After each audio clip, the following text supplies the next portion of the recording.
अघोरेश्वरम वंदे जगद्गुरु। आज के इस सारस्वत समारोह की अध्यक्षता कर रहे मधुर मनोहर अतीव सुंदर सर्व विद्या की राजधानी से पधारे काशी विद्यापीठ के अवकाश प्राप्त हिंदी विभागाध्यक्ष प्रोफेसर सुरेंद्र प्रताप सिंह जी और उसी विद्वत नगरी काशी से पधारे प्रख्यात हिंदी विद्वान डॉक्टर इंदिवर जी, प्रयागराज की इस वैदुष्य परंपरा की धरती के स्थापित साहित्यकार और पूर्व प्रशासनिक अधिकारी, रचना धर्मिता जिनसे आज प्रेरणा लेती है, जिनका उद्बोधन और वक्तव्य शोध छात्रों से लेकर के समस्त साहित्य अनुरागियों के लिए अनुकरणीय और अनुशीलन करने योग्य होता है, बड़े भाई रविनंदन सिंह जी। किनारे बैठे हुए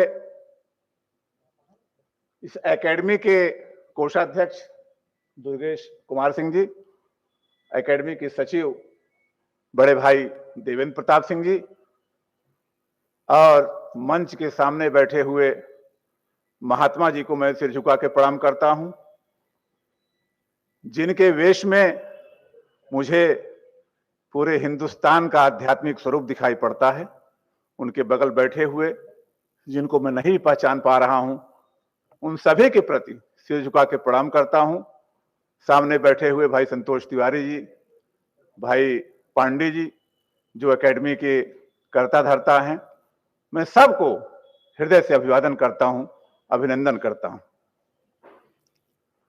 इस हिंदुस्तानी एकेडमी से मैं 2005 में जुड़ा, जब आदरणीय कैलाश गौतम जी यहाँ के अध्यक्ष हुआ करते थे। तब एकेडमी में आयोजन मेरे ख्याल से महीने में एक आध बार होता था, लेकिन कैलाश जी स्वयं साहित्यकार थे। उनके रोम रोम में, उनकी रगों में साहित्य का प्रवाह रहता था, तो यदा कदा के नाम पर लगभग सर्वदा उनके कमरे में ही साहित्यकारों की महफिल जुटा करती थी। भाई पांडे जी, गोपाल पांडे जी मेरे ख्याल से साक्षी हैं इस बात के, और उन गोष्ठियों में आने का मौका मिलता था। बाकी जब कार्यक्रम होता था तो इस सभागार में देश के नामचीन साहित्यकार जुटते थे। इसी सभागार में आदरणीय मार्कंडे जी, आदरणीय अमरकांत जी, नीलाभ जी, बड़े बड़े दिग्गज लोगों को सुनने का अवसर मिला है और कविता पाठ भी सुनने का, रसास्वादन कविता का भी रसास्वादन करने का अवसर मिला है। मंच पर इतने अधिकृत विद्वान और हस्ताक्षर हैं कि उनके बीच आज के विषय पर अपनी बात रखना सूरज को जुगनू दिखाने के बराबर होगा। मैं ऐसा इसलिए नहीं कह रहा हूं कि यह पारंपरिक रूप से कहा जाता है, मैं ऐसा इसलिए कह रहा हूं कि भाई रविनंदन सिंह जी को मैंने 20 वर्षों से देखा है, उनका सानिध्य साहचर्य मिला है, उनके भ्रातृत्व को जिया है।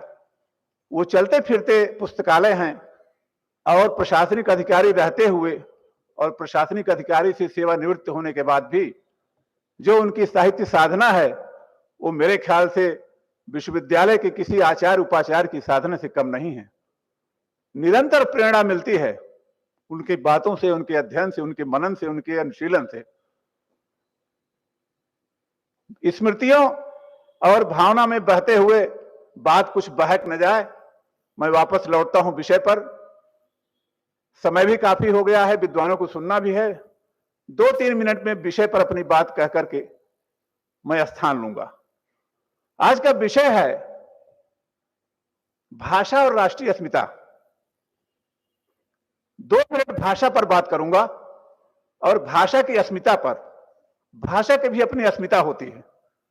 भाषा की अस्मिता अगर समृद्ध रहेगी तो भाषा के द्वारा राष्ट्र की अस्मिता भी सुरक्षित रहेगी। प्रमुख वैयाकरणों ने भाषा के विभिन्न परिभाषाएं दी। यादृच्छिक ध्वनियों की सांकेतिक अभिव्यक्ति है, विचार विनिमय की अभिव्यक्ति है भाषा। लेकिन मुझ जैसे किसानी संसार से निकले एक साहित्यानुरागी का यह मानना है कि भाषा व्याकरण के अनुशीलन से नहीं, भाव के अनुशीलन से चलती है। और भाषा सबसे पहले जन्म लेते ही बच्चे के मुंह से भाषा निकलती है मां। भाषा की शुरुआत वहीं से होती है। दुनिया में विभिन्न भाषाएं, अंग्रेजी नंबर 1 पर बोली जाती है, उसके बाद चीनी है। हमारी मातृभाषा हिंदी में वैश्विक स्तर पर तीसरे स्थान पर है। शताधिक देशों में हिंदी पढ़ाई जाती है, विश्वविद्यालय में रिसर्च कराए जाते हैं, शताधिक विश्व के अन्य देशों में। हिंदुस्तान में तो हमारी मातृभाषा है ही। सबसे पहले शुरुआत होती है मां।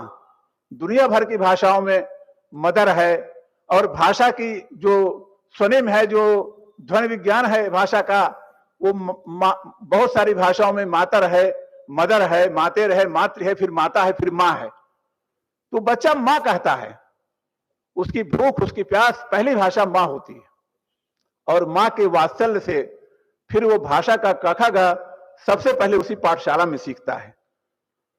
भाषा की प्रांजलता, भाषा का परिष्कार, ये वैयाकरण द्वारा उस समय होता है जब अपनी प्रौढ़ावस्था पार करके विश्वविद्यालय में प्रवेश करता है या महाविद्यालय में प्रवेश करता है। दुनिया भर की भाषाएं अपने अपने देशों के लिए, अपने अपने राष्ट्र के लिए पूजनीय हैं। उनके प्रति एक निष्ठ भाव है, उनके प्रति समर्पण है। लेकिन बड़े खेद के साथ, बड़े दुख के साथ ये मैं कहना पड़ रहा है, कहना नहीं चाहिए, कि अपने यहां वो एक निष्ठा, एक रूपता नहीं है। ये तो हमारी भाषा की समृद्धता है। हमारी भाषा इतनी समृद्ध है कि वो हजारी प्रसाद द्विवेदी के शब्दों में वो कबीर भाषा के इंतजार नहीं करते, भाषा का दरेरा देकर अपनी बात कहते हैं। पूरी दुनिया के सारे देशों में जहां जहां पढ़ाई लिखाई होती है अपनी भाषा में होती है। क्या अमेरिका, क्या रूस, क्या जर्मनी भारत से वैज्ञानिक विकास में कम है? लेकिन वहां उनकी भाषा में पढ़ाई होती है। हमारे देश का विद्यार्थी जब जाता है तो अंग्रेजी में नहीं पढ़ने पाता, पहले रूसी सीखना पड़ता है, पहले जर्मन सीखना पड़ता है, तब उस भाषा में वो वहां बीएससी एमएससी या जो भी करने जाए वो करता है। डॉक्टर राम मनोहर लोहिया ने जब पीएचडी किया था जर्मनी से, तो सबसे पहले जर्मनी भाषा सीखा था। जर्मन भाषा सीखने के बाद उन्होंने अपनी थीसिस सबमिट की थी। लेकिन दुख है, खेद है कि हमारे यहां अपनी मातृभाषा पर जोर न देकर ये कहा जाता है कि टेक्निकल समस्याएं हैं। भाई टेक्निकल समस्या है तो जहां समस्या है उसको एज इट इज ले लीजिए। जिस तकनीकी शब्द को आपको हिंदी नहीं मिल रही उसको ले लीजिए, लेकिन बाकी चीजें तो मातृभाषा में करिए। मुझे एक वाकया याद आ रहा है, जल्दी से बात खत्म करूंगा, बहक जाता हूं, आदत है, बड़े विद्वानों के सानिध्य साहचर्य में रहा हूं, किताबी ज्ञान ज्यादा नहीं है, सानिध्य साहचर्य से कुछ शब्द शिल्प गढ़ने का हुनर सीख गया हूं। तो एक हमारे गुरुजी विभागाध्यक्ष थे प्रोफेसर सूर्य प्रसाद दीक्षित, इंग्लैंड विश्वविद्यालय के हिंदी विभागाध्यक्ष डॉक्टर रूपर्ट स्नेल ने कुछ बच्चों को लखनऊ विश्वविद्यालय भेजा था भाषा सीखने के लिए। खड़ी बोली का मानक परिनिश्चित खड़ी बोली के लिए लखनऊ शहर जाना जाता है, लखनऊ में खड़ी बोली बोली जाती है, तो शायद इसीलिए उन्होंने भेजा होगा कि वहां कुछ परिनिश्चित हिंदी हमारे बच्चे सीख के आएंगे। वहां का डेलीगेशन आया, सूर्य प्रसाद दीक्षित जी बैठे हुए थे, उन्होंने अंग्रेजी में पूछा, where are you coming from, in which university you read, कुछ इस तरह से बात किए। तो वहां का जो छात्र समुदाय था, उनकी जो अध्यक्षता एक महिला छात्रा, एक लड़की कर रही थी, उसने कहा कि गुरुजी हम आपसे हिंदी सीखने आया है, हमसे हिंदी में बात करिए। इसके बाद मुझे लगा कि शायद उसने वो बात कह दी जो बात विमर्श के रूप में कही जानी चाहिए, मंचों से कही जानी चाहिए। पूरे साल पखवाड़ा चलता है, पितृपक्ष का पखवाड़ा चलता है, हिंदी साहित्य पर श्रद्धा सुमन चढ़ाए जाते हैं। मैं तो विद्रूप शब्दों में कहूंगा कि श्रद्धा कफन चढ़ाए जाते हैं। वो इसलिए कि विमर्श गोष्ठी कमरे के बाहर नहीं जा पाती है, कमरे में ही रह जाती है। जितने भी हिंदी के प्रोफेसर अध्यापक हैं, कमोवेश उनके बहुत सारे बच्चे कॉन्वेंट स्कूलों में पढ़ते हैं। मैं नहीं कहता कि आप अपने बच्चे को निकाल करके किसी ऐसे विद्यालय में कर दीजिए जहां क ख ग पढ़ाया जाता है, लेकिन मान्यवर आपसे ही शुरुआत होनी चाहिए। आपसे ही ये प्रेरणा मिलनी चाहिए कि साहित्य के साधक हैं, साहित्य की रोटी खाते हैं। अगर आपका बच्चा कॉन्वेंट में पढ़ेगा तो हिंदी भाषा भाषी हम लोग जो चिल्ला रहे हैं हिंदी भाषा भाषा, वो कहां जाएंगे? ढेर सारी विद्रूपताओं की बात है, लेकिन हमारी हिंदी भाषा इतनी समृद्ध है कि तुलसीदास जी कहते हैं रामचरितमानस के लिए, मानस की पंक्ति महात्मा जी बैठे हैं, मैं इनके हवाले से कह रहा हूं, कहते हैं कि मंत्र महामन विषय ब्याल के, मेटत कठिन कुअंक भाल के।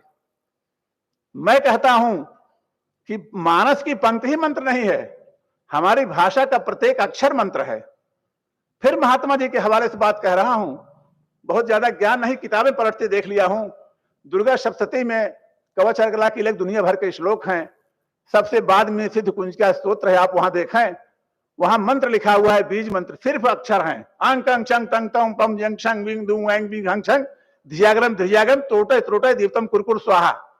एक एक अक्षर मंत्र है।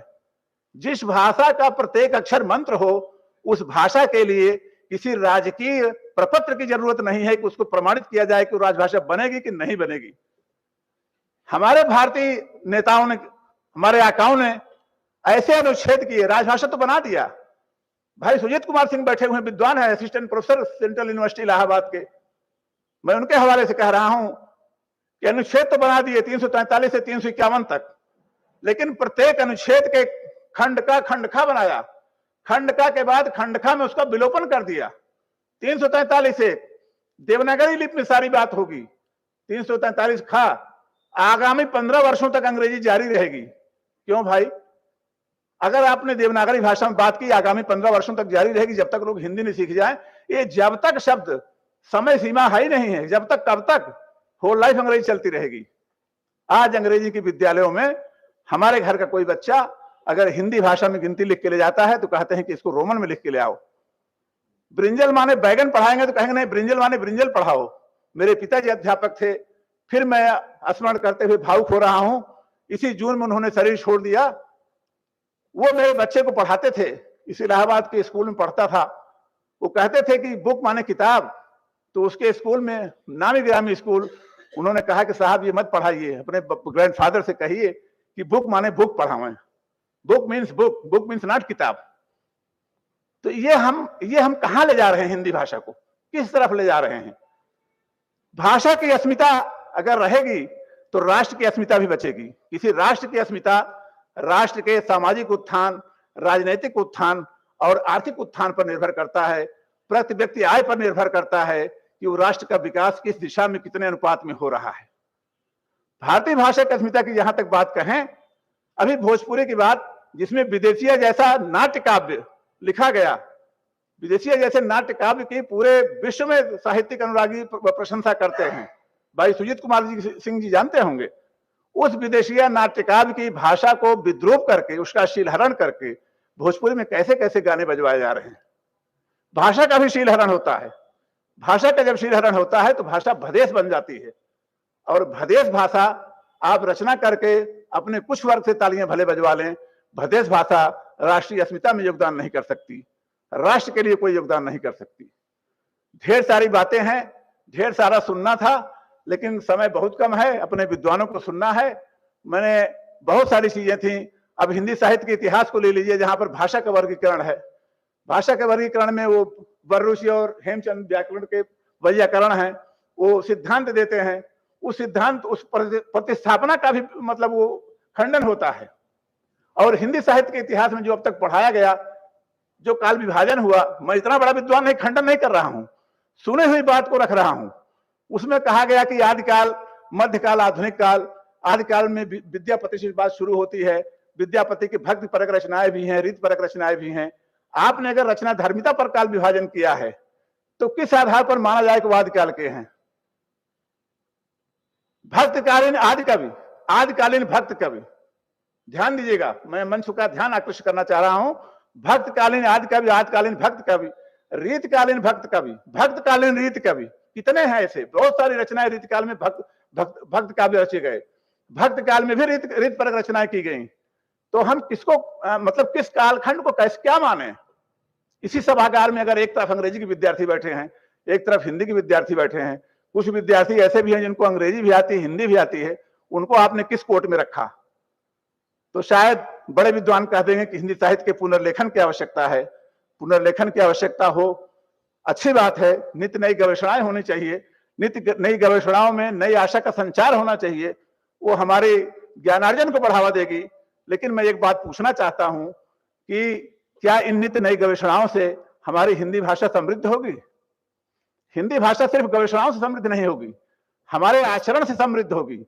भाषा का आचरण हमें अपने के अंदर उतारना होगा। हमारे गांव में हमारे लोक संस्कृति, गांव की जो लोक संस्कृति है, जहां भारत रहता है, इंडिया नहीं, 70% भारत गांव में रहता है, वहां की जो लोक संस्कृति है वो समस्त साहित्य का उपजीव्य है। उस लोक संस्कृति में हमको जाना होगा, देखना होगा, भाषा की अस्मिता के साथ, भाषा की शालीनता के साथ हमें उसको आत्मसात करना होगा। और राष्ट्र के नायकों के प्रति भी ये उत्तरदायित्व है कि हम प्रतिपक्ष की चेतना के साथ अपनी बात करें। पहले के साहित्यकार प्रतिपक्ष की चेतना के साथ अपनी बात रखते थे। वो ये नहीं डरते थे कि सत्ता से हमें क्या मिलेगा क्या नहीं मिलेगा, वो अपनी बात कर रखते थे। और कविता या साहित्य ये संघर्ष का ही नाम है, विद्रूपताओं के खिलाफ संघर्ष, बेकारी, बेरोजगारी, भुखमरी, समाज के जो विद्रूपताएं हैं, जो नकारात्मकताएं हैं, उसके खिलाफ संघर्ष का नाम साहित्य है। कभी दिनकर जी, एक किंवदंती सुनी थी, मैंने देखा तो नहीं था, कि दिनकर जी, पंडित नेहरू जी सीढ़ी से उतर रहे थे, लड़खड़ा गए तो दिनकर जी ने सहारा दिया। तब से ये रूढ़ हो गया कि राजनीति जब जब लड़खड़ाती है तो साहित्य उसे सहारा देता है। लेकिन मैं देख रहा हूं कि राजनीति, लड़खड़ाती राजनीति को सहारा भी देते थे और उसी राज्यसभा में बैठ करके चीन की हार पर परशुराम की प्रतीक्षा भी लिखते थे, खुलेआम ललकारते भी थे और लोकतांत्रिक परिवेश में उसको नेहरू जी स्वीकार भी करते थे। आज देख रहा हूं साहित्य सत्ता का मुखापेक्षी हो गया है। सत्ता की चौखट पर माथा रख करके साहित्य और साहित्यकार मुखापेक्षी हो गया है। अपनी प्रतिपक्ष चेतना की जब हम बात कहते हैं तो हम कहे जाते हैं कि हम वामपंथी हैं, और जब सत्ता की बात करते हैं तो कहा जाता है हम दक्षिणपंथी हैं। अरे भाई, न वामपंथी न दक्षिणपंथी, अवामपंथी बनिए। जिस अवाम पंथ में मुंशी प्रेमचंद ने रचना की थी और प्रतिपक्ष की चेतना के साथ कही थी, वो कहते हैं कि क्या बिगाड़ के डर से विमान की बात नहीं करेंगे, उनका सोजे वतन जब्त हो जाता है। बहुत सारे रचनाकार जो प्रतिपक्ष चेतना के साथ कहते हैं, कैलाश गौतम जी कहते हैं कि कचहरी तो बेवा का तन देखती है, कहां से खुलेगा बटन देखती है, कचहरी पर पूरा का पूरा प्रहार है। तो इस तरह से प्रतिपक्ष की चेतना के साथ सत्ता को ललकारते हुए, समाज की विद्रूपताओं के प्रति सचेत करते हुए, अपने साहित्य को समृद्ध करते हुए, हम राष्ट्रीय भाषा, अपनी राष्ट्रभाषा के लिए, पूरे दुनिया भर में राष्ट्र की एक भाषा है, हमारे यहाँ राष्ट्रीय प्रतीक एक है, राष्ट्रीय चिन्ह एक है, लेकिन राष्ट्रीय भाषा एक नहीं है। हम चाहेंगे इस गोष्ठी के माध्यम से, यहाँ आए हुए विद्वानों के माध्यम से, कि वो राष्ट्र की भाषा और राष्ट्र, हमारी मातृभाषा को राष्ट्रभाषा बनाने के लिए और राष्ट्रभाषा से वैश्विक भाषा पर उसको ले जाने के लिए वो नई पहल करें, चुनौतियों का सामना करें। बस इन्हीं शब्दों के साथ पुनः आप में बैठी हुई उस भाषा रूपी भगवती को प्रणाम करता हूं। बहुत बहुत धन्यवाद, बहुत बहुत आभार। बहुत बहुत धन्यवाद अंजनी कुमार सिंह जी। निश्चित ही आपने सही बात बताई कि आज हम एक भाषाई रूप से एक सांस्कृतिक गुलामी के दौर से गुजर रहे हैं। मित्रों, गुलामी के दौर के गुजरने का सबसे भयानक रूप होता है अपनी भाषा से कट जाना। जब कोई जाति अपनी भाषा में साहित्य रचना करना, चिंतन करना छोड़ देती है तो एक अलग तरह की गुलामी का दौर है। हमारे बीच हिंदुस्तानी अकेडमी के पूर्व कोषाध्यक्ष, प्रयाग की साहित्यिक परंपरा को आत्मसात करने वाले बड़े भाई डॉक्टर अभिनंदन सिंह जी उपस्थित हैं। मैं उनसे आग्रह करता हूं कि वो आएं और अपना वक्तव्य प्रस्तुत करें। डॉक्टर अभिनंदन सिंह जी।